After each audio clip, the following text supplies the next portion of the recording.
My name is Douglas Morrison. I'm the President and CEO of the Centre for Excellence in Mining Innovation based in Sudbury, Ontario.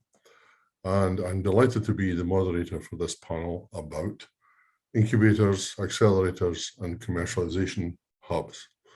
And all the 6 panelists we have this afternoon have lots to say about these kinds of enterprises and how they will work.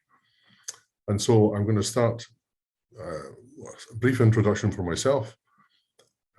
Spent 15 years working in mining operations in Sudbury, Ontario, then spent another 15 years as a consultant working internationally in Australia and Southern Africa and South America.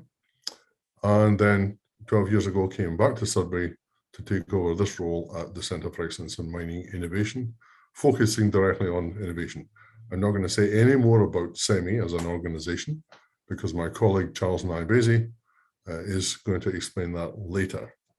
So now what we'll do now is I'm going to introduce each of our panelists who will give a brief introduction about themselves in sequence, and then we'll come back to each of those speakers in turn so they can make the comments that they want to make about their organization and how it fits into everything else. So this afternoon, I'm going to start with Barbara Gibbon, who's the Director General of Innovation, Science and Economic Development in the Federal Government of Canada. And then we have Charles Nyabeze, who's the Network Director for the MICA, Mining Innovation and Commercialization Accelerator Network, based here at CEMI. Then we have Brian Eaton, who's the Manager of Environmental Impacts for InnoTech, Alberta. We have that's Brian Eaton. Then we have Gary Fisher, an expert researcher in advanced materials and monitoring, again at InnoTech, Alberta. And Andrew Job, who's the founder and CEO of Plotlogic, another SME enterprise. And finally, we have Mark Hyland, who's a Senior Vice President at Mars Discovery District. Mars stands for, I'll let Mark Hyland explain what Mars stands for. It's not my job to do. So there we go. So I'm going to ask you, Barbara, to lead off, explain who you are, and then we'll go through each of you in sequence and then come back for your main presentations. Thanks. Great. Well, thank you very much. I guess a quick introduction about myself, before I turn it over. I'm public service with the Canadian federal government. I run a program that is designed around supporting innovation in Canada. So I'll speak in my presentation part a little bit about what that program is and how we engage in the types of work that we focus on. But I've spent my career in the government, which is a really interesting area to get into if you're interested. You can have work in many different areas, working within one large organization. So really pleased to be with all of you here today.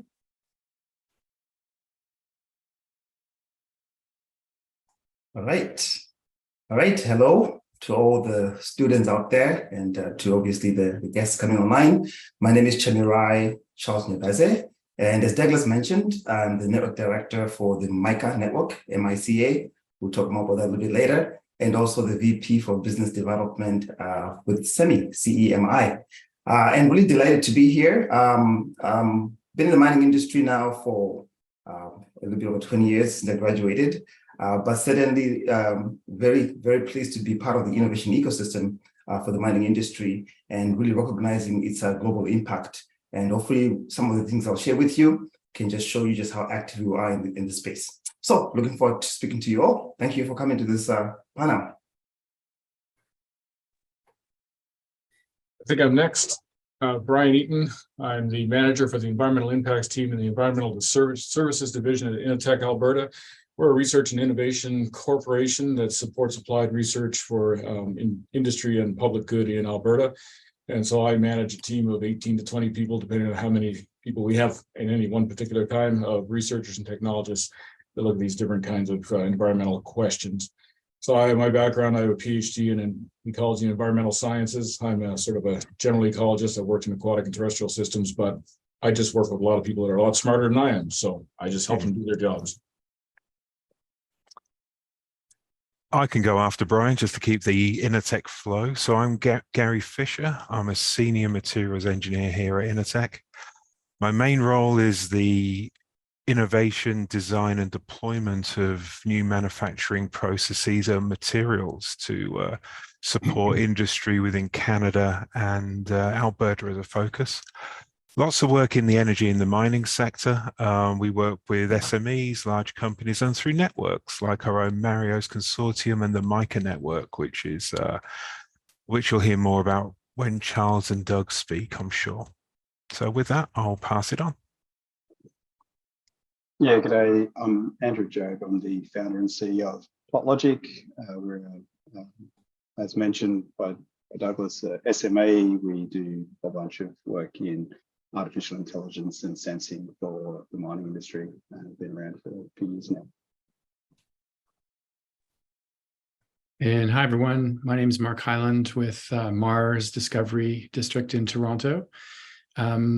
Mars originally stood for medical and related science, but today we support over 1,200 ventures across a whole range of verticals, including mining and lots of clean tech and health and SaaS and all kinds of tech.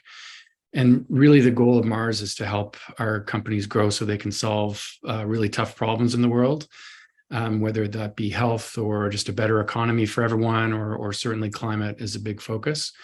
And, we do that with direct support, as well as trying to work with other partners in the ecosystem to try to make sure that the air the startups breathe and the earth that they're planted in is conducive as well. And that means things like adoption and building coalitions to, improve systems, talking to government. So a whole range of things that we try to do in order to help startups succeed so they can tackle the big problems in the world. Very good. Thank you, Mark. So that's the team that you're here to listen to.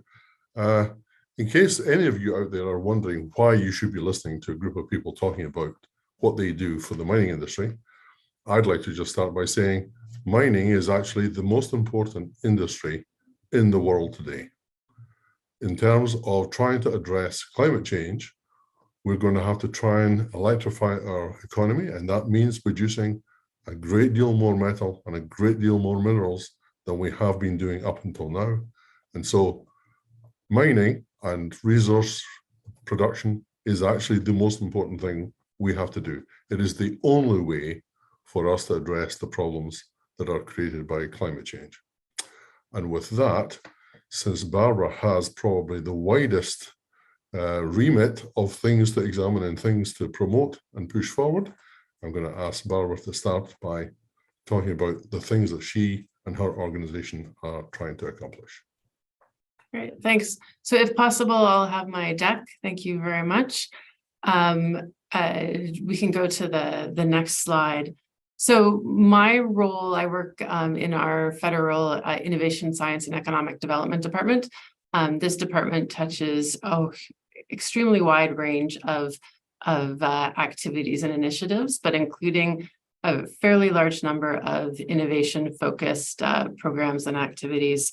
My area in particular is Canada's Global Innovation Clusters, which were launched in 2018 through a competitive process to try to be a way of government working with industry and others in order to really try to build first-rate ecosystems of competitive advantage for Canada. So the competitive process, I think, generated a lot of excitement across the country and resulted in the establishment of independent industry-led not-for-profit organizations that the government was working closely with in order to try to really look at how to best encourage innovation across the country. On the next slide, just to introduce exactly what this program is, we have 5 innovation clusters currently underway. They really do span all areas of activities. We have a digital cluster, we have a cluster focused on plant proteins, we have a cluster focused on advanced manufacturing, another that's focused on the use of AI in supply chains, and another that's focused on ocean technologies. One of the really interesting pieces across the clusters is that even within these wide areas, there are a number of sectors that are recognized, and in many cases, the work of our clusters touches a lot of different industries and companies and sectors. In terms of, looking specifically at mining, which we'll talk about in just a couple of slides, it's not just one cluster that looks at the mining from our point of view. Our clusters are deliberately trying to bring together players across areas that might not have been working together before in order to increase collaboration. And I'll speak about that on the next slide just a little bit, because collaboration is really at the key of our cluster approach. There's a whole cluster theory behind all of this, which would be a different presentation. But at the core of it, what we're trying to do is connect companies to each other's, connect companies into larger company supply chains, and also get companies working with researchers, with academics, and including also not-for-profits, because we think that there is an opportunity to do more by working together. So I think one of the really interesting pieces that we're starting to see come out of this is that companies are able to do more and be more innovative by making these connections to others, whether it's another company or whether it's more academics or research institutions.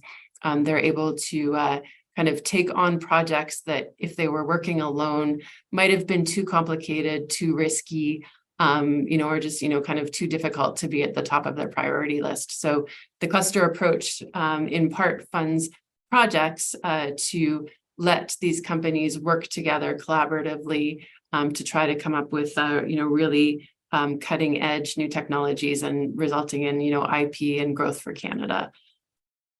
So I think there's a lot of opportunities there that we're seeing coming out of it, where companies are telling us they're now able to take on, risk that they might not have been able to do on their own and do more, and that they're seeing that sometimes groups that they thought were competitors, actually, if they work together, they have more in common. And in some cases, I often talk about our ocean cluster. There are areas of interest where, fisheries companies, oil and gas companies, and others, have common interests in, looking at the ocean floor. And certain mining comes up in there as well, so that there's opportunities where the underlying technologies are crossing some of our traditional sectors as well, and the clusters are working to bring those together. A little bit on the next slide in terms of some of our kind of mining connections to make this a little more real to the participants here today. I think, first blush, you might think that none of the organizations that I identified are focused on mining, so it might not be relevant. But I think the interesting piece is that there are areas of focus within the clusters, both particularly in the advanced manufacturing cluster, where they've looked at some manufacturing processes that connect into mining. And also our digital cluster has a focus on natural resources and has mining connections as well. In fact, the partners that are identified on here speak to a specific project that our digital cluster supported, which brought together players from, a fairly small Vancouver company, universities, and major multinational to work together on essentially a mining X-ray that allows the identification of mineral deposits. And as a non-miner, I don't want to go into the details of that because I will get them wrong. But I think the interesting piece is that by collaborating, they were able to take this further, and the company is getting results that they weren't expecting by working with this set of partners.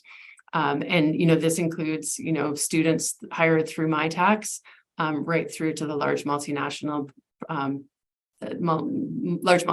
involved in the project. So I think we're really excited to see this kind of real product coming out of the cluster work, and it's one small example of what we have. The clusters, just to give some scope of what's happening in the cluster landscape, this is almost a $2 billion initiative at this point, running through to 2028.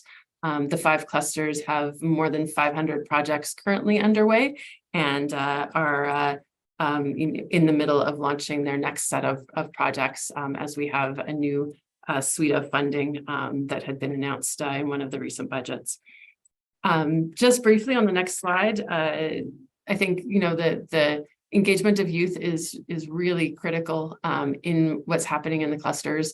MyTax was identified on the slide before. It's another government-funded program that allows students to be funded to join into projects such as these.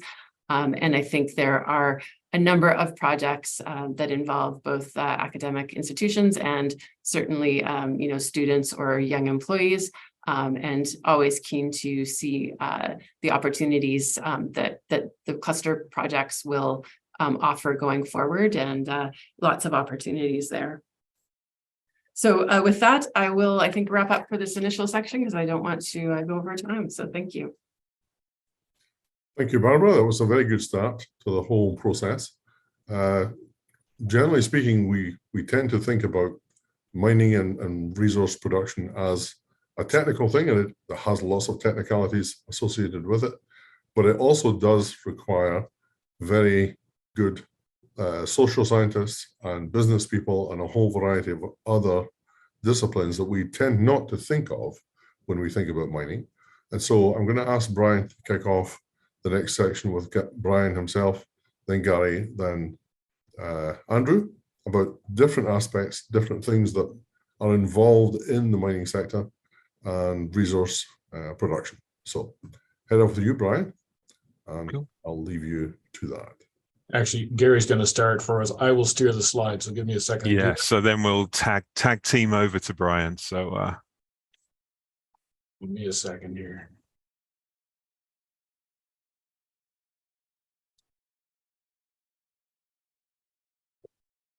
Did that work? Yes, you might just need to put it into, there we go. Okay. Cool. Well, thanks for this opportunity to give an overview of the activities at InnoTech. First of all, though, if we can proceed to the next slide, Brian. I would just like to acknowledge that InnoTech is on the traditional lands of Treaty 6, 7, and 8 First Nations, home to Métis settlements, the Métis Nation of Alberta, and regions 2, 3, and 4 within the historical Northwest Métis homeland. Next slide, Brian. So, InnoTech Alberta, we've been around for over 100 years.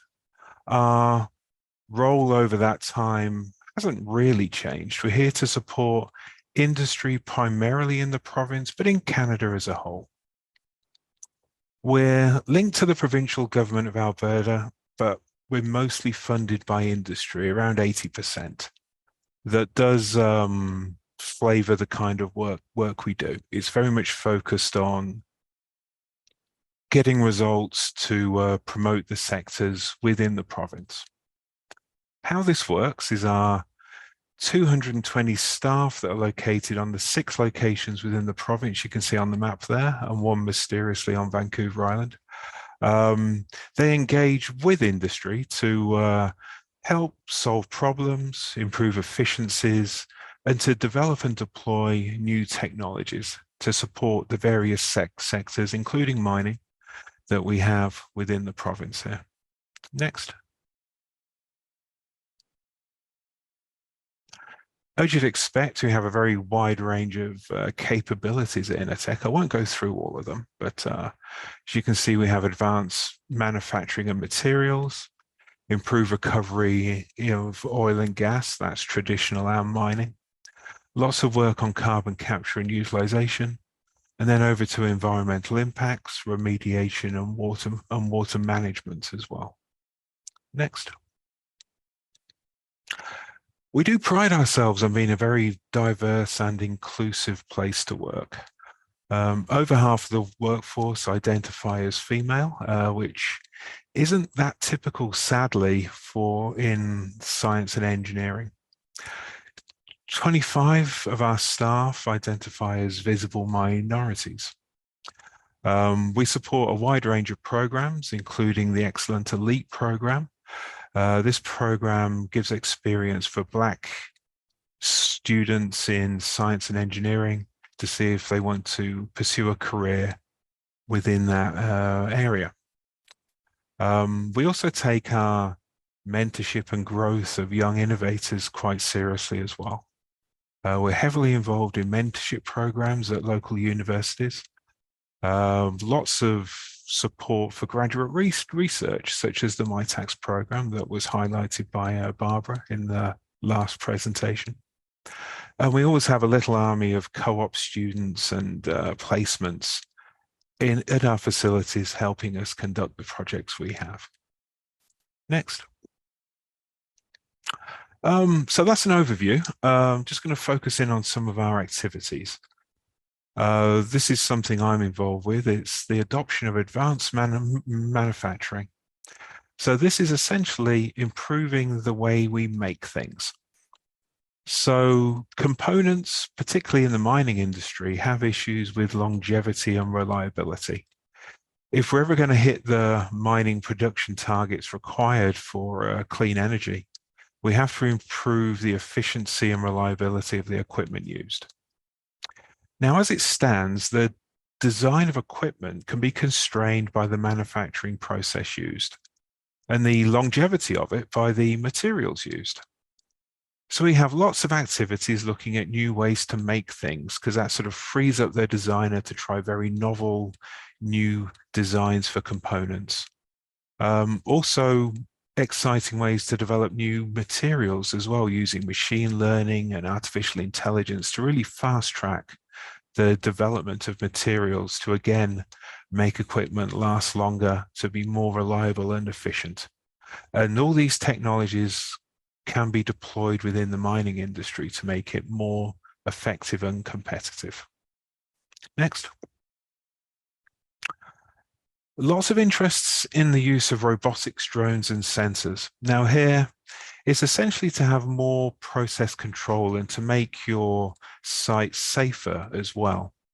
So using new technologies like robots, drones, etc., it is possible to have more information to prevent leakages, equipment breakdown, and accidents. So improve control, a safer, more productive site, and a safer site for the people that work there. So lots of these activities are either conducted one-on-one with client companies, but we also have a lot of program and network activities as well. So whether it's the Marios program, which is our oil sands mining program, the MICA network, which you'll hear more from Charles and Doug later, which supports the development of technologies for the mining industry in Canada, and also with NGen as well, which again was highlighted by Barbara, that we've had lots of support developing new advanced manufacturing technologies for the mining industry through support of the NGen program. And with that, I'll pass it over to Brian.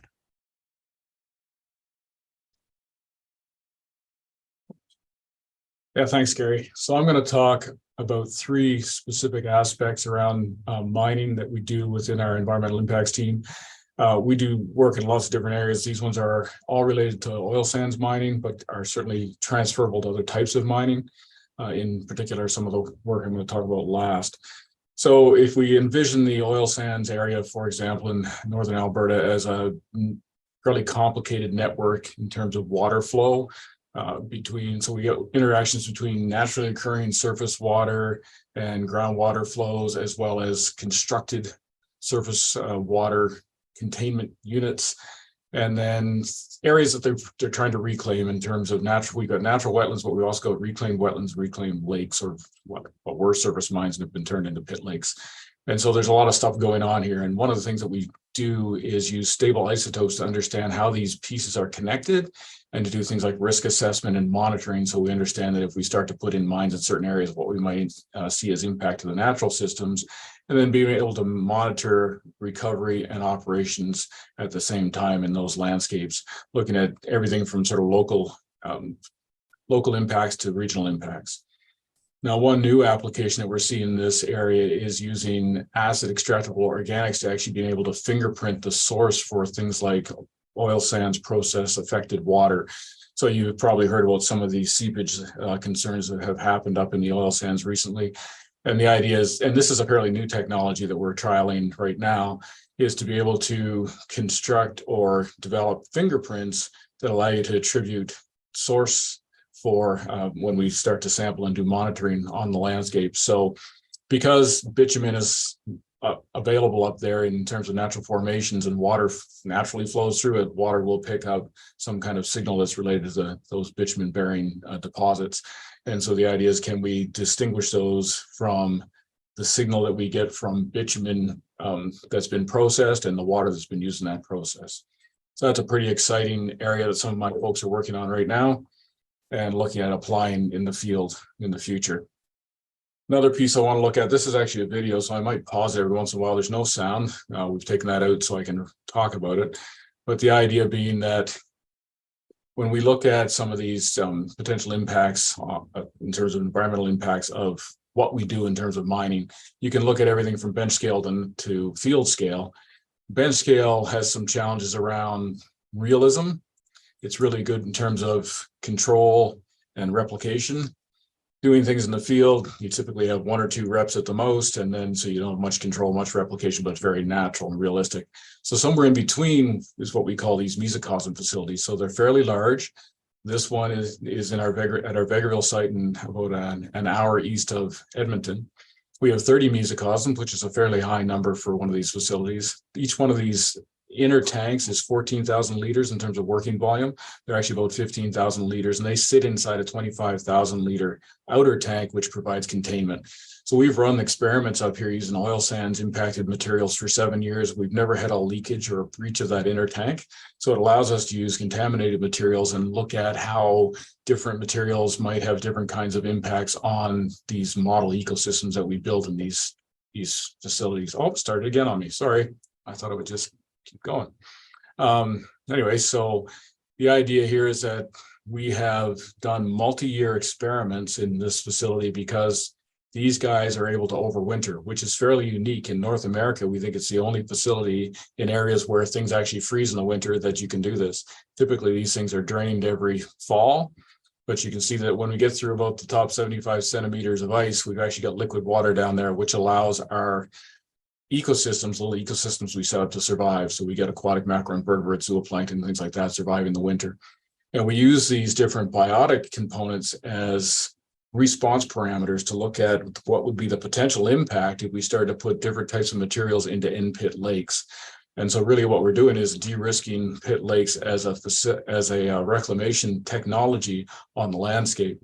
Right now, approximately 35 in-pit lakes are planned for the oil sands over the next few years. And what we're doing is providing information to oil sands companies about how those might be best built and operated using this information. So just a very sort of cool piece there. Oh, did I just get out of that by mistake? You guys still see that? Oh, sorry. Okay. Oh, no, I'm going to skip that. There we go. Okay, and the last piece I want to talk about is environmental genomics. So the idea here is that all organisms that exist in the environment shed DNA in various ways. So a lot of this work has been done in the aquatic systems over the past 15 years. It's only really been applied to ecological and environmental questions for about 15 years. The idea is that things that are swimming around, for example, in a pond would shed DNA, and we can then collect that water samples, filter them, pull the DNA out, amplify it, and then run it through one of 2 different types of technologies to do molecular analysis. One is to actually look at individual target species. So we often use this for looking for rare and elusive species or invasive species. Or you can use something called high throughput sequencing or next generation sequencing to look at multiple species at once. So we use things like that are called universal primers, and you would use one for fish, one for semi-aquatic mammals, and that kind of thing. And then you can get multiple or information on multiple species at the same time. The other approach you can use is actually to collect specimens. So we're doing some projects now where we collect aquatic macroinvertebrates, basically turn them into a bug milkshake, and then we can sample that milkshake and do the high throughput sequencing and look at multiple species at a time to look for indicators of change on the landscape. So a very exciting area, lots of development going on, both in terms of the field sampling technology, where people are starting to use robots and things to sample weird or hard to access environments, all the way to starting to use digital platforms for doing the PCR analysis in the lab. So very innovative area. At InnoTech, we've been working on a lot of different species. For instance, we've got a project right now looking at invasive pigs, which is just one of the sort of rare and invasive species that we can look at, but also looking at changes in fish communities in compensation lakes that are built in the oil sands to compensate for the fact that other aquatic habitats have been destroyed as the mines have been developed. And then what happens is there's a target list of species that is produced by DFO based on the regional fish communities in an area where these lakes are built, and they have to be able to track them. And over time, they found that conventional methods have only picked up about 50% of the species, but when we start to use genomic methods, we can get 100% of the species that are supposed to be coming into those lakes. We are able to track those over time. So that's been a really good result in terms of how we apply these methods to mining questions and restoration questions around that total mining life cycle. We're also starting to look at ecological response to climate change in terms of using genomics. We can monitor indicator species and also to track the community response that I mentioned already. So I think that's my last slide. So yeah, thanks. Okay, well, thank you both for those presentations. It sounds like pretty fancy science to me. It's well beyond my knowledge base. And so my question to you both would be, is the kind of work that you do really just, you have to be some kind of academic superstar with a PhD like both of you have? Do you have to be at that level of operation to be contributing to the kinds of work that you do? I would say definitely not, actually. We work with wide teams. We actually avoid the rarefied atmosphere of a room full of PhDs. We prefer to have a wide range of skills. So if you're interested in this type of work in whatever level, in whatever type, there is a very important role you can contribute to that. So I'll hand it over to Brian. Yeah, I was going to just agree with that. We've just recently gone through a process of hiring a molecular biologist, and part of what we look for is team fit. So sometimes you'll get somebody with a very stellar sort of academic career, but doesn't really fit our organization because we work in sort of a weird place that I always think is between academia, government, and consultancies, right? So we have to be flexible, I think, in how we approach things, and we have to be diverse in how we think about how we can answer the big challenges faced by our clients and our collaborators. So we do have people from all kinds of different backgrounds that can contribute to that. So I'd agree with Gary. Yeah. So just as a rough guess then, what do you think the ratio of PhDs to non-PhDs are within your teams? As an organization, postgraduates, it's about half, actually. So half would have postgraduate training, and then the other half probably more on the technical side. Okay. Yeah. Okay. I have to say, in my section of my part of the business, the PhD ratio is very much smaller, and it's full of much nicer people too, really. But anyway, so thank you very much for that. It was a very interesting topics. I hope that gives the audience some sense of the tremendous variety of work that has to be done to help these natural resource companies achieve what they have to achieve. And having started there, we're going to move on now to Andrew Job down in Australia.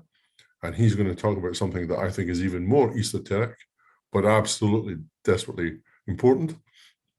And that's artificial intelligence. Off you go, Andrew. Thanks. Hey, thanks, guys. Appreciate the introduction. So I mentioned my name up front, so I won't sort of cover off that again. But I think this is probably just a little bit of important context, because Douglas did mention this up front about this idea of why mining is so critical to the future of a clean economy. We need to 100% decarbonize the planet as quickly as we possibly can. And to do that, we need to do two things. One, we've got to decarbonize the supply chains all the way back to origination. So actually, where you actually start the mining process, you need to make sure that is not producing any carbon. But two, the way that we do that is through these essentially battery metals that need to be produced at quantities that we've never been able to achieve historically. And really, there's a couple of ways you can do that. You can recycle more, which is really important, and everybody should be doing that. But if you sort of put that sort of context around how much can you actually recycle, by analogy, if you were to take all the copper that's been produced in the world over the last 100 or so years, in sort of modern sort of society, and then you were to sort of pull it all out, strip it out of all the wires, redole it out to everybody into the near future to say, well, we need this copper wire for transmission. We need this to continue to operate the economy. Around about 70% of all the copper that's ever been produced would still be required in circulation, which then leaves really a quite small amount of copper, relatively speaking, to actually power the new economy, which would only last a few years. So recycling is really, really important, but it's not the complete solution. The second way to do it is to go and explore a whole bunch more, and there's a lot of firms around that are focused on exploring and doing lots of work in that space, but the lead times to that is quite long. So even if you discover a deposit, which is a really, really hard thing to do, requires a lot of expertise to do it. Once you discover it, then to produce that, convert that into an operating mine is also a really hard thing to do. So it takes very, very long periods of time. There's obviously a lot of work that needs to be done with traditional owners and environmental impacts for all the right reasons. There's a bunch of regulatory things that need to be done before we can actually start operating that mine. And obviously they're also very capital intensive. So, where we sort of come in is that this third step was to say, well, actually, there's a whole bunch of mines that are already operating right now. How do we actually make them produce more metal to power the transition right now? So we're not waiting 15 to 30 years to supply new metal. And also, we can actually bring in net new metal into the economy so that we can power the transition. And some people might say, well, what about space mining instead? Certainly a thing, but it's we sort of see this as like again, like intergenerational, something that's not likely to be possible in the next 10 to 20 years. So we've got to think about what we can do right now. And so what we do, as Douglas mentioned, we use a bunch of artificial intelligence predominantly. But essentially, we have this sensor combination, which is reasonably cutting edge research grade sensors. We've then converted that into a mining usable deployment. We then run a whole bunch of artificial intelligence over the top of it. And what we're doing is we're going into an existing mining operation and being much more precise than you'd use under a traditional method about exactly what all the rocks are made out of. And then we use that information to inform mining decisions. So by example, if you sort of think of a typical mine environment, you might, under a traditional assay regime, go and sample some rocks that are coming out of drill cuttings. And this is a drill bench here. There's a bunch of different ways you can do it.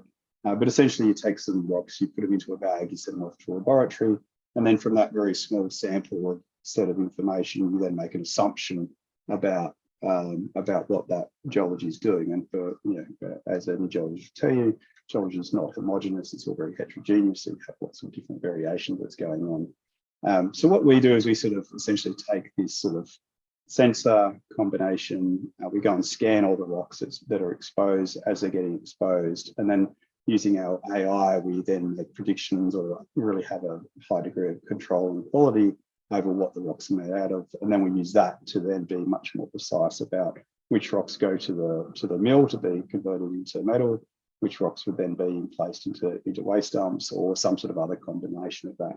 And so it allows us to have this layer of precision that's not been there before. So essentially, the technology uses a bunch of different components. So for those interested in vision systems. If you're into robotics, we use vision systems, but not the sort of thing that you'd see on a normal autonomous or semi-autonomous vehicle. We're using hyperspectral imaging, which goes beyond the visible spectrum. So a traditional camera might look at 3 color channels from 400 to 750 nanometers. That's sort of like the range of the human vision system. We then go beyond that into the near infrared, short wave infrared part of the light spectrum. So to put that in context, if you're doing machine learning over a normal image, say for example, you've looked up some images on an Internet Explorer browser, you might have 3 color channels where you're running a machine learning algorithm of that. We're running it over 464 channels, so it adds some complexity to that. And then we have to run a whole bunch of other, robotics and field capabilities to be able to collect the data and then convert it into something usable. And then the third bit is all the front end piece that we have a whole bunch of software engineers and the like that are looking at, essentially looking at web applications using the technology. So there's, example of an early prototype out in the field where it's just basically scanning the rocks in the mine and then using that information. You're looking at that with a human eye. It's impossible to tell the rocks apart, or it is for me at least. And using our technology, we can be very precise about which buckets of material go to what location. The same thing again, so you're running underground operations, and there's a few side-by-sides of the different sort of scenarios and also over conveyor belts. So really that's, why we exist, and why we think that what we're doing is so important. And importantly as well, to go to the topic of conversation for this panel, the reason why we think this is really important for people to get involved in is because it does 2 things for you. One, as a junior potential engineer or a scientist or have some sort of interest in technology, generally, we get to work on some really amazing technology that's right at the cutting edge of what's available now. So it's quite enjoyable for most people that work in our business. High challenges, huge rewards, and there is a clear pathway for people to go through this, which is essentially where we came from. I started the company back in 2018, and back then it was basically just me. We did an incubator program, so it was basically a program that allowed me to take the original concept of the business, go and run through a program for some mentorship. From that, it evolved into our first round of funding back in December 2019. And since then, we've raised $52 million, growing the business to 80 people. So really see that the opportunity for incubators, accelerators, and those sorts of collaborations is becoming something that's a well-known proposition. But as a person, as a young person that's starting out in a career or has some idea, there's actually a path you can go down. It's not all completely unknown. So, there's a path you can go down to start raising capital if you want to get into running your own business. There's a path you can go down to join businesses that exist like ours. And there's some really cool things you can be working on that have really significant and important impact on the economy in the future. That's me. Thank you. Okay. Thank you, Andrew. I hope you all managed to see that the transition that Andrew is talking about is moving away from people doing individual tasks in operations, even in a surface mine, an open pit mine. If any of you do have an aspiration to be shoveling rock cuttings into a plastic bag, I'm afraid it's too late for you. That's not going to be a task that's going to be required. And you're going to have to be working in much more interesting fields, like how to make those machines work and do the right thing in the right way, and how to study the various living communities that are affected by mine waste and mining operations. So this is all about high tech in the future. This is not going to be the industry that I think many of you imagine. Even in the underground mines, which is my own particular expertise, Andrew was able to show us machines that are replacing the people that are there. And it's not because people don't want to go there and do the work that's there, but it's very, very difficult already in very many of the deepest mines in the world. Conditions are already very hot, 40 degrees centigrade, 100% or very close to 100% humidity, very, very difficult, arduous conditions. And although the people that are doing that now have acclimatized to those conditions, it's very, very difficult to come in as a young person and start working in those conditions. So it's not a question of not wanting to have that work done by human beings. It's because it has to be done at higher temperatures and more difficult conditions. And so we have to have the machines that will do that.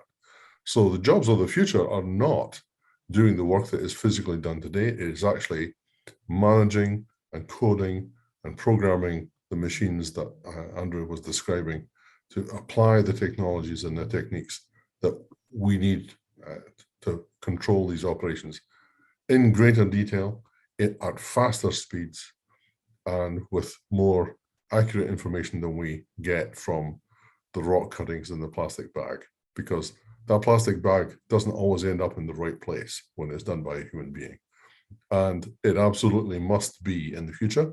And so the work that Andrew is doing there is exactly what we need. So from these technical ones, I'm going to shift now to Charles, my colleague Charles Nyabeze. He's going to describe the kinds of work that CEMI does and that the MICA network program does. And with that, I will leave that to Charles.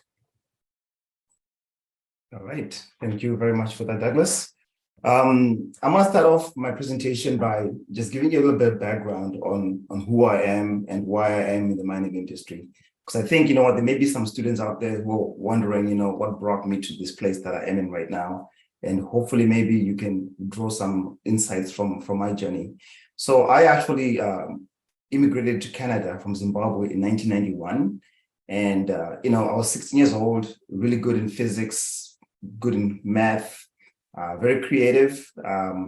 Like to take things apart, put things back together, break things, fix things, and moved into a mining town, Sudbury, Ontario. And, if you ever lived in Sudbury, you would, especially in the early 90s, you could smell the sulfur in the air from the mineral processing plants. And you could also occasionally feel the rattle of the blasting happening under your feet, because there's underground mines underneath the ground. And, as a result of being in this environment, I started asking the question, what is happening in this environment? And that's when my interest in mining really picked up. But at the same time, I had family members who were going into engineering, into geology from before me. So that really piqued my interest. And my journey into mining wasn't a straight line.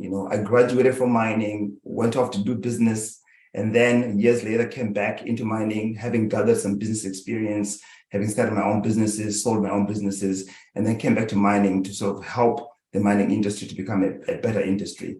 I had had some exposure to mining through working at Falconbridge's Creek Mine in Timmins, Ontario.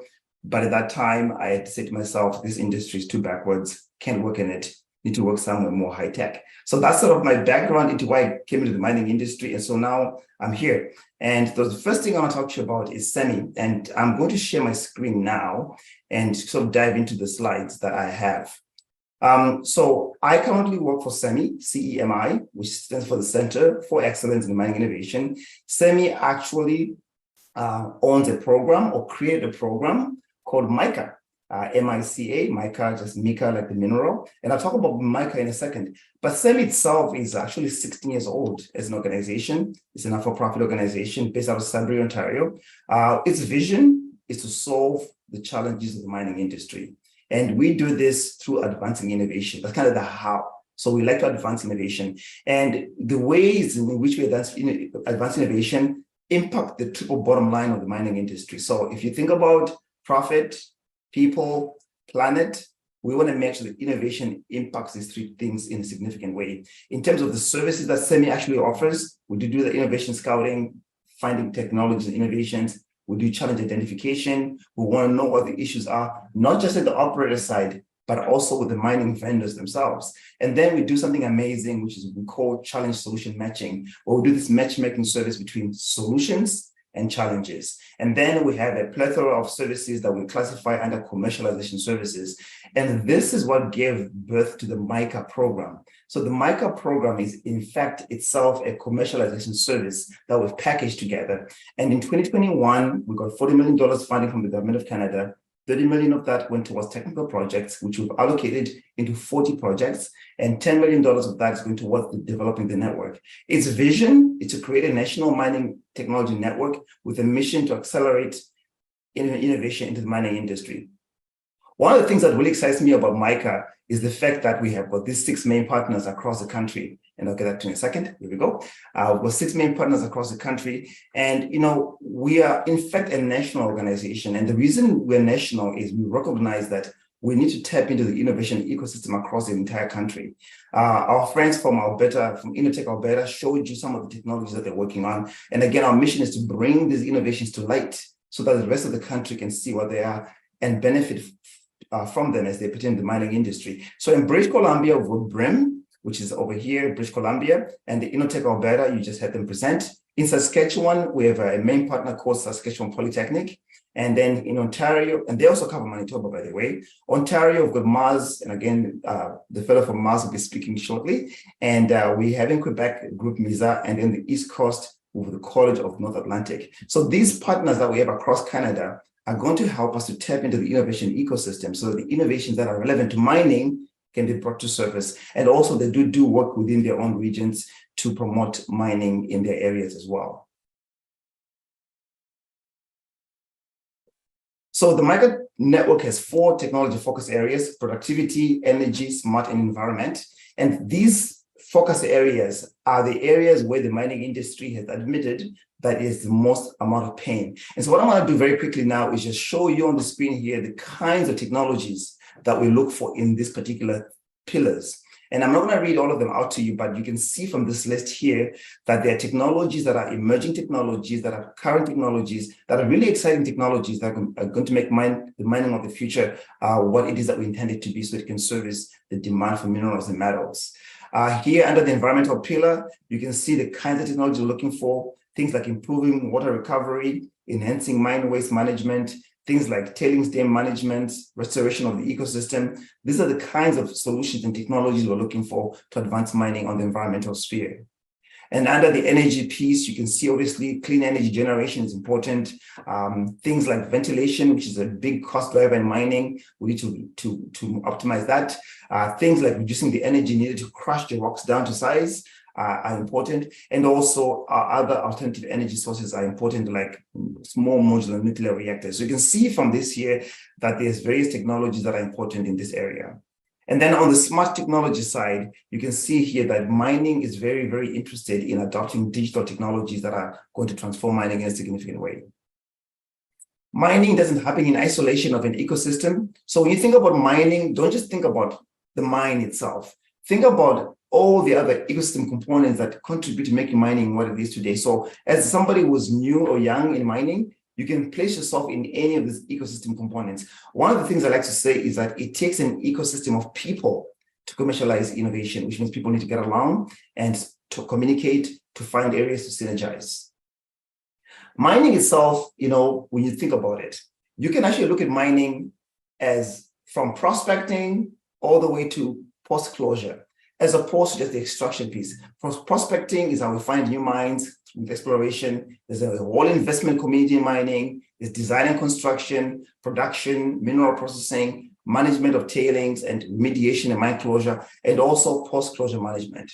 So what I'm going to do next is there are companies that we're working with right now who are producing really, really neat technologies. And I want to take the time just to highlight 6 of these companies and tell you just a little bit of what they're doing. So hopefully that can excite you to choose a career in mining. So this company is called Environmental Technologies. It's one of our MICA members, and Wayne is the CEO. They are revolutionizing gold recovery and making it safer, more simple, cost competitive, and an alternative to using chemicals like cyanide and also using aggressive processes like smelting. So gold production globally, people use mercury, they use cyanide. It's not really amazing for the environment to use mercury and cyanide, but here's a company that is a technology that we're supporting, which is going to do it in a greener way. Another company I'll share with you from Alberta, Saskatchewan, is a company called Prairie Energy. And this company is doing something really super neat. So parts of the mining industry needs a lot of heat to not only heat the underground workings, but also for process heat. This company is using a waste product, which is a straw, and converting it into pellets that are then going to be used as a heat generator so that mining can have the heat we need for space heating, shaft heating, and process heating. So as you can see, mining is not only about minerals and metals, it's also about the straw. Another company to highlight is a company called GolfSpot, and GolfSpot Discoveries is doing some amazing work in allowing us to find new mines faster. And they're using artificial intelligence, advanced machine learning to be able to use things like computer vision to allow us to assess the ore that comes, the core that comes from the ground, take a look at it a little bit closer to help us identify new mines faster. Another company that's really exciting is actually out of Brock University, is a company called Destiny Copper. And what they're doing is they've got a low-cost modular clean-tech hydrometallurgical copper extraction system, which is producing high purity copper. And also they can extract copper from things like tailings, where there's a lot of locked resources in there as well. And again, producing high purity copper at minimal environmental impact. Another company is called Copperstone Technologies. And this thing that looks like it's on Mars is actually a remote controlled amphibious rover. And this robot is capable of moving on some of the most difficult terrains to move on. And they use a screw drive technology to be able to allow this robot to float on the water. And it moves like a boat, but at the same time, it can crawl on really hard surfaces. And again, this is all about low risk data collection, removing people from doing things that are dangerous. And Craig Miller is the CEO of that company.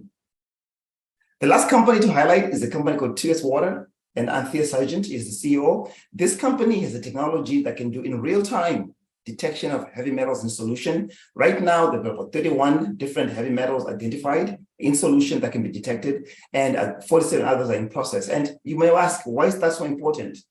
Real-time detection of whatever is in the water can help mines make decisions faster. It also eliminates that need of waiting weeks or days for samples to go to the lab, get analyzed, and then they come back to you. So it allows for faster decision making. So one of the highlights is some of the examples that we're supporting, technology that we're supporting in MICA, some of the members within MICA that we're supporting that are going to be able to change the face of the mining industry. So that's the end of my presentation. I'm going to stop sharing now. And over back to you, Douglas. You're muted, sir. Because something else covered up my button as I pressed it. Anyway, there we go. So thank you very much, Charles. Now, unfortunately, Mark Hyland has had to sit here and listen to us technical people drone on about all the things that we find absolutely fascinating and interesting. And we hope that you in the audience also think that's true. But mining is a business. And Mark is in the business of helping new innovations become successful, commercially viable enterprises, because if that does not happen, then none of these wonderful scientific and engineering triumphs will actually be implemented in reality. So with that, I'll hand it over to you, Mark, to tell us how business people play an absolutely crucial role in changing the way the mining industry operates. Yeah, thank you so much. And I mean, I've loved listening to the tech, and you know, my own background is probably the furthest thing from mining. You know, I was an English major. I started, you know, my first business was a magazine, but fortunately, it also coincided with the beginning, you know, the beginning of the web and e-commerce and all that sort of stuff. So I had to roll up my sleeves and figure out how to code. And, you know, I think that mix between the sort of, you know, figuring out, working with people and the humanities and really hard tech is super important for success. I went on to work in a variety of different places, including a startup in Canada that was in the video streaming space. So doing a lot of things around compression and streaming and, you know, things like predictive search and so on, all the things that you see now with Netflix and other streaming services.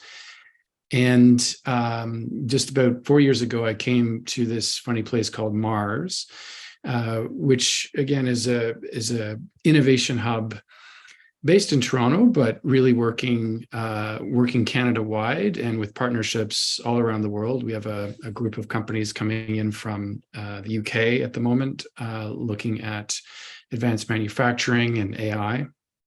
And so I got started by advising those companies, and I basically just love sitting down with entrepreneurs, especially at the early stage.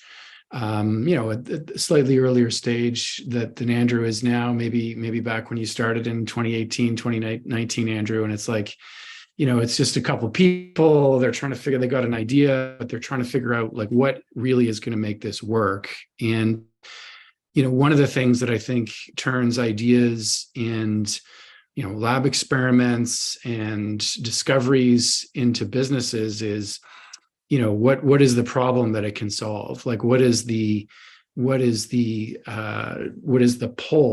is the issue out there that this could be a solution for? And, there are a lot of folks with really, really bright ideas on paper, who are super brilliant academics and so on.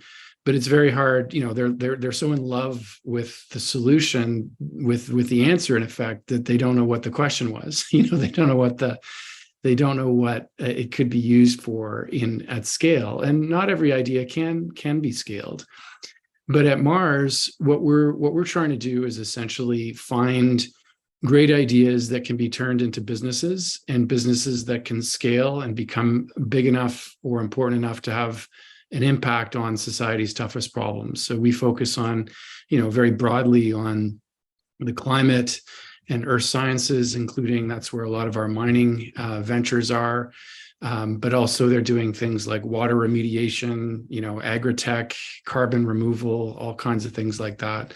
We also have a big practice around health, which is being hugely sort of impacted by AI, as everything is these days. But it's, fundamentally about people living a better life and curing disease and being more efficient around that.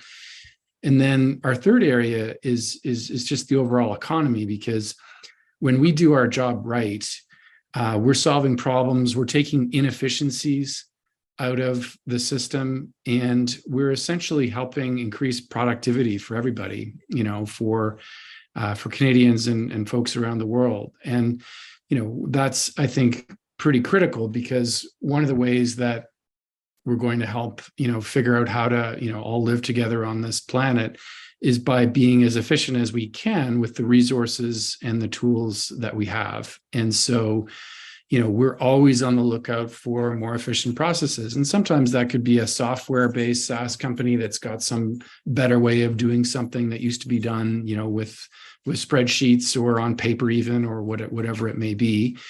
Or finding out a way to put people together and have them collaborate in completely new ways that used to take forever by having to link them together in a hub and spoke model. So, what we're looking for are companies that can grow and scale.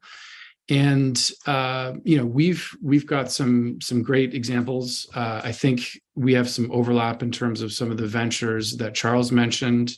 We've got companies that are looking at improved ways to recover previously unrecoverable ore because it was in too difficult of a place. There's all kinds of sensor data and interpreting sensor data around drilling, around finding different formations of important things. There's all kinds of companies looking at vehicles and how do you reduce the impact of off-road vehicles that are used in mining in various ways.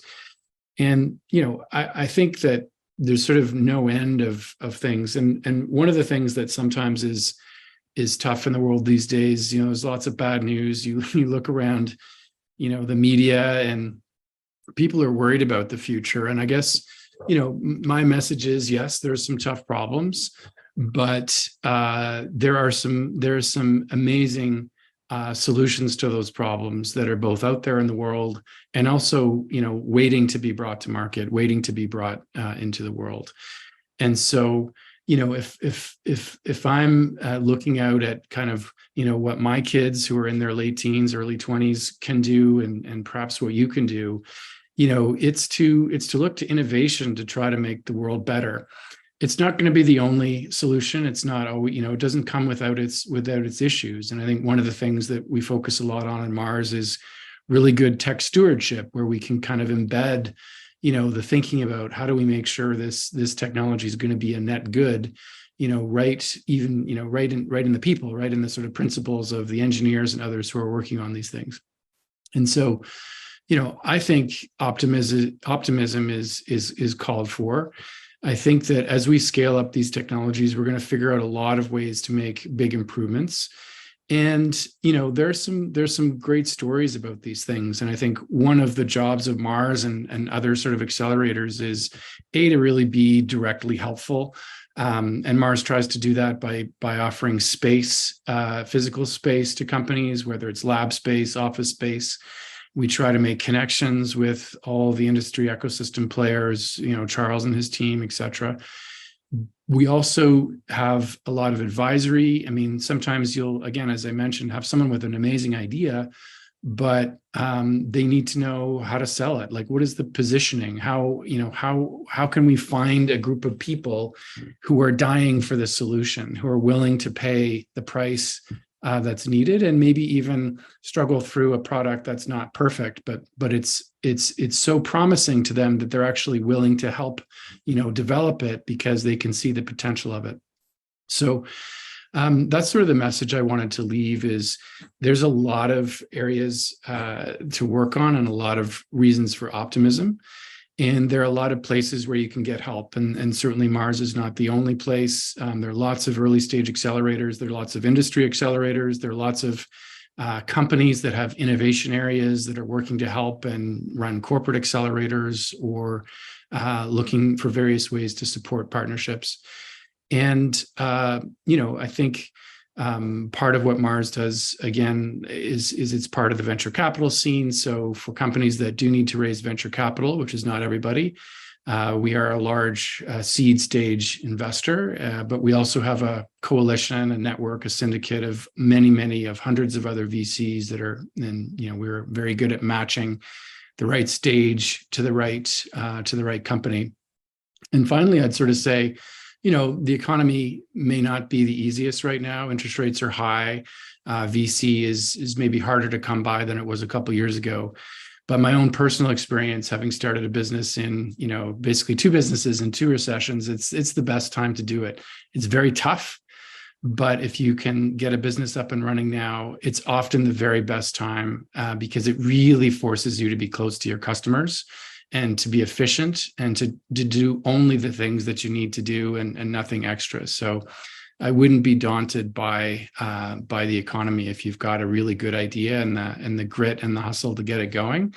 It can be a very good time, although difficult to get going. So those are just a few comments, but really appreciate the time. And if Mars can be of any help, please reach out.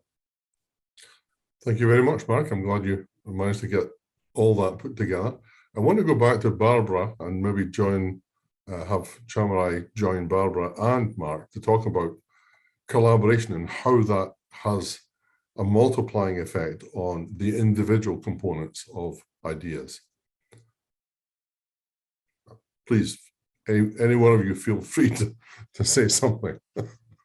Sure. I mean, I can maybe start, and happy to have this as a bit of a discussion. I mean, what we look at from the cluster side is that all of the pieces that have been talked about today are really big, challenging issues to address, right? And that's a lot of what we're looking at now in terms of innovation. Is there's not simple solutions, and one of the really interesting pieces of the cluster model is it brings various players together. So you get academics at the table, some in many of the projects who know like the cutting edge of the research. You get a small innovative company that has an idea, and then you connect them into work directly with potential customer who might actually be down the road buying or using that product. And then you actually say, instead of working individually, come together in a consortia and try to tackle this and come up with a solution. And it's really interesting to see how that approach allows many of our projects to really leapfrog ahead, so that you get, various perspectives around the table and you're able to do more faster than would have happened had it been, one company tackling it on its own. And then you throw in under the cluster model, you throw in, the benefit of having, some government funding to help, also advance projects and, other players, including the capital ecosystem. It's a nice mix of players. And I think just, there's no simple solution. So having, multiple perspectives tackling some of these issues is really a strong way to move forward. Doesn't mean you can't, be a company and just look at one thing, but having the opportunity to collaborate and work together a little differently produces some really unique benefits as well. Yeah, if I can jump in as well, I think collaboration is a very common word, but I think we can also speak about co-creating with other people. We can talk about the co-development piece. And then when we talk about even bring your innovation to a place where it can be adopted, we can talk about co-deployment so that you're not going in on your own, right? A lot of the innovations that we come across don't have the ability to scale on their own as a single innovation. But if they're brought into the context of connecting with someone else's innovation, then they can find themselves moving forward a little bit faster. The other piece that I think I enjoy a lot is that our network creates that environment where awareness can happen, where your technology or your solution can become better known by those that don't know it. And I think we all know the saying that says, what you don't know, right? And I think it's very difficult for maybe us as human beings sometimes just to admit it, that, you don't know what you don't know, right? And so when we bring people to a place where they can know what they don't know, then network magic happens. And we see this network magic happening at events where we're bringing different innovators together, where they're starting to get these aha moments, where they starting to realize that, that the people they thought were competitors with them are actually not competitors. They're people that they can cooperate with to create solutions together. So again, I'm saying the network magic happens when you bring people that are like-minded, but that have no idea that they are complementary, to a place where they can get those synergies. And in fact, we're going to be doing this in November 14, 15 at our upcoming event, where we're going to bring diverse people together again to have this networking happen so that the network magic can happen. I'll hand over to Mark. Yeah, I think, the founder of Mars was a huge believer in collisions of just, people from different backgrounds and from different walks of life and different parts of the business being able to kind of have those chance meetings and generate new ideas. And I would say, the great thing about having a network of companies, and, at Mars, there's about 1,200 plus right now, is that we can tap that network, and we offer tons of peer-to-peers. And so, if you're a young CEO at an early stage company, you can find someone who's maybe just 6 months, 12 months ahead of you, who's maybe cracked that next big hurdle that you're facing. And having the right person at the right time just be able to kind of lay it out for you and tell you, even through stories, through their own mistakes of what not to do. Certainly, as an advisor, I would never claim to know the right answer for a given entrepreneur, but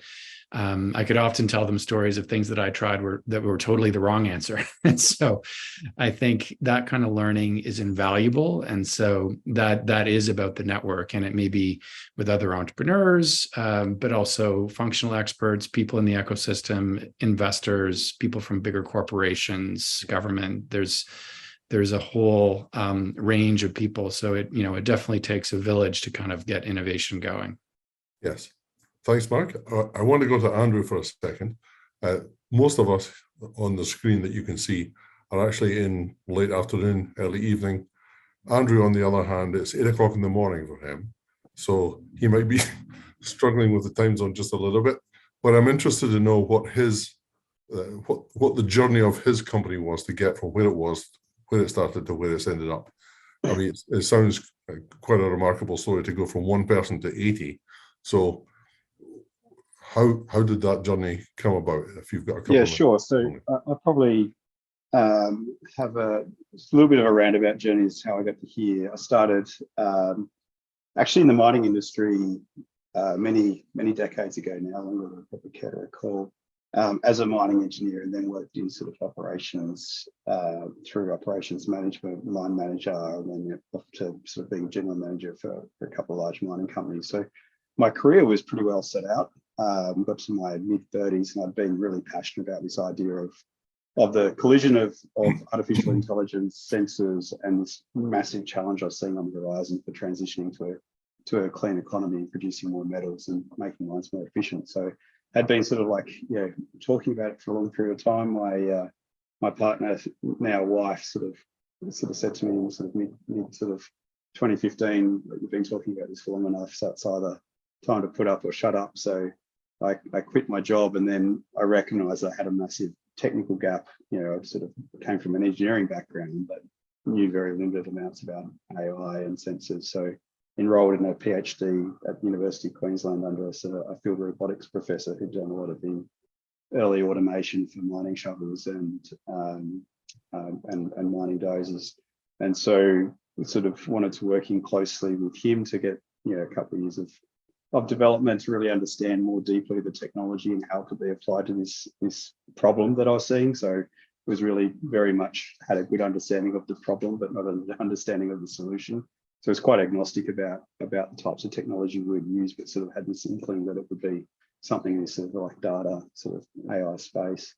So then 2018 came along and sort of did the PhD for a few years and had enough of an idea to go and start a company, bootstrapped it for a couple of years, and then sort of went and got funding, actually the Accelerator program through Canada. Actually, I was in Montreal at the Creative Destruction Lab, so I went there because I really wanted to get hooked in with the top of the game for AI. Always had a very global perspective on things, so I was sort of every 6 weeks flying from Australia to San Francisco to Montreal and Toronto to engage with venture capitalists, talk about what we were doing and what I was doing at the time, and then how potentially they could help. From that was a fortunate conversation that ran into somebody who helped us get our first lot of funding, and then essentially have grown from there. I've always had really deep connections with mining, so a lot of our tech has been, we've been deploying as we've been building, which comes with its own challenges, massive challenges. It's not easy and can be really frustrating at times, but I think that having that really close bind with your client is really important for building exceptional products. So yeah, I don't know if that answers your question, but it's sort of like very good, very interesting.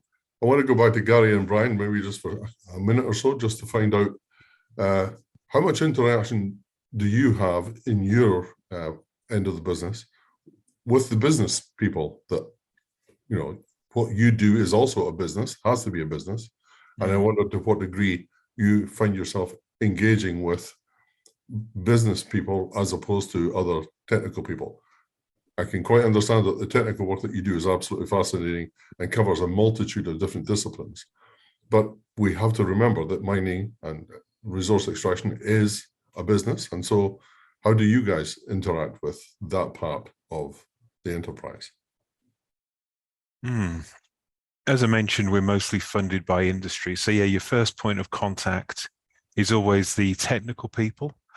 But particularly with the larger projects, there has to be a business incentive for them to conduct the work, and they keep a close eye on how that project will progress as well. So we always try to record the impacts of what we do, making sure the clients get the most value from the technologies that are deployed. And to do that, it's essential to talk with more the business end of the people as well, because they're the ones that actually track improvements in productivity or new areas of growth, that kind of thing. So I don't know whether Brian's got more to add there. Yeah, I think it's a mixed strategy or a mixed bag of interactions, right? So sometimes we have people come to us, they're the environment managers for a company, and they'll say, we need to do this. Or I've heard that this technology is around, how would we implement that on our site? But we also sometimes hold like higher level meetings where our directors or whatever come with us and talk to higher ups in the structure of the different companies and say, what are your pain points? and how might we address those, right? So we do sort of strategic interaction with those folks to identify areas that we could support, or that we can train other companies to help us support. So we build collaborative teams, for instance, that might address some of these challenges. And in other times, we have a technology that we've got coming along, and we think it could apply to some of these challenges that we think, say, mining in general is facing. And then we reach out to companies with that and say, hey, we're looking for some people to champion this. We've got a funding agency we want to go to, but we need to have a champion come with us and do it that way. So it's a pretty mixed bag, I think, for us anyway, in environment. Very good. Thanks very much to you all for the comments you've made so far. I'm going to try and wrap things up with just a few slides, just a couple of pictures that I want to show the audience, just to show what else can be done in terms of where we are and where the industry is going. As Andrew said earlier, everything is focused today on climate change. That is the biggest challenge that humanity has faced for thousands of years. And there's a couple of things we have to do. We have to fuel this energy transition and address climate change. And that means increasing the productivity of all resource extractive operations. And we also have to do a far better job on the social environmental sustainability front. And that means resolving some of the issues we have with mine waste tailings and integrating some of the things that the mining industry does to other aspects of what's important to us, and that's agriculture and forestry. So just to go back to what Andrew said, some of these numbers are different. Copper, we need 5 times more copper, 5 times more nickel, etc. These are very, very big numbers, but there will have to also be innovations on the demand side, on the side of the companies that actually use these metals, and they're going to have innovations that will mean maybe we don't need 5 times, maybe we only need 4 times more copper or 3 times more nickel, because we will change the technologies and the way we use those metals will change. However, we do have a bit of a problem in the near future, and the biggest one is actually with copper. And you can see the blue zone at the bottom of that shows that we're actually pretty well close to peak copper at the present time, and it begins to decline. The global productive capacity for copper, the blue zone, is actually declining over the next 2 or 3 decades. And that's a big problem if you're trying to electrify the economy. Fortunately, we do have a big blob of the green projects at the top here, sub-economic deposits, which have already been discovered, but are not economic at the present operating cost. And that's where innovation, strategic innovation, can change the cost of production, and it can bring those operations into production in the next few years. We will have to find new deposits. Finding a new deposit is not such a quick process, and it will take between 15 and 20 years to bring any new copper deposit into production. So what that tells us is if we find a new huge copper deposit tomorrow, it wouldn't actually produce any material before 2035. And even then, to keep this whole transition happening over the next, the remainder of the century, we actually have to find new mines. And so finding new mines means we actually have to have new discoveries and new mines brought on stream. And how that works is mines are actually delayed by concerns over environmental impact, and that's caused by the current waste management strategies that we use, subaqueous deposition on the left and dry stacking on the right. They're both very, very difficult, and many communities are working against having new mines open. But we have to have new mines that have more metals to make the transition of this global economy. There's a new technique that we can use, just basically splitting out the rock portion in the green box on the right. It's completely benign material, doesn't need to be stored in a tailings pond. And then on the left-hand side, we can actually reprocess that material in the tailings pond and bring it to the point where we don't need to do that. What that brings us to is, instead of ending up with the picture that we have on the left, with a large barren open pit at the end of the process and a large tailings pond on the left, we can actually use the material that's in the waste component, the rock component, and we can actually convert those facilities on the left to the kinds of things that you see on the right.